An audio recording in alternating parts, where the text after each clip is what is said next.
سابق chairman market committee میر حسن خان جمالی، ماشا خور کمیشن ایجنٹ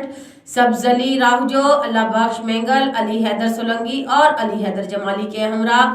اہم پریس کانفرنس۔ آئیے دیکھتے ہیں احسان کریم کی رپورٹ۔ سابق چیئرمین مارکیٹنگ کمیٹی میر حسن خان جمالی، ماشا خور کمیشن ایجنٹ سبز علی راہجو، اللہ بخش مینگل، علی حیدر سولنگی، علی حیدر جمالی کے ہمراہ اور ہجوم پریس کانفرنس کرتے ہوئے کہا کہ الحمدللہ مجھ سے جو ہو سکا میں نے عوام کی خدمت کی، لیکن بدقسمتی سے مارکیٹنگ کمیٹی استاد محمد میں سابق ادوار میں جو الائنمنٹ ہوئے تھے میں ان کو کینسل کروانے کی بھرپور کوشش کیا تھا، لیکن مارکیٹ کمیٹی میں غیر قانونی آئس فیکٹری و دیگر لینڈ مافیا نے مل کر سازش کے تحت مجھے ہٹانے کی کوشش کی، لیکن الحمدللہ میں ایک سیاسی گھرانے سے تعلق رکھتا ہوں اور ایسے ہتھکنڈوں کو کسی صورت برداشت نہیں کروں گا۔ سیکرٹری مارکیٹ کمیٹی استاؤں اور لینڈ مافیا کی ملی بھگت سے وہ مارکیٹ کمیٹی کی دکانیں من پسند افراد کو کمیشن دینے کے چکر میں ان کے حوالے کرنے کی کوشش کر رہے ہیں۔ موجودہ ٹینڈر جو کوئی ٹائم ہوئے ان میں مقامی ٹھیکیدار کا حق ہے، کیونکہ مقامی ٹھیکیدار بہتر کام کر سکتے ہیں۔ ماشا خور ایجنٹ و دیگر نے کہا ان الائنمنٹ میں سب سے پہلے ہمارا حق ہے، کیونکہ میر حسن خان جمالی نے ہمارے ساتھ معاہدہ کیا جس کے تحت ہم مارکیٹ کمیٹی میں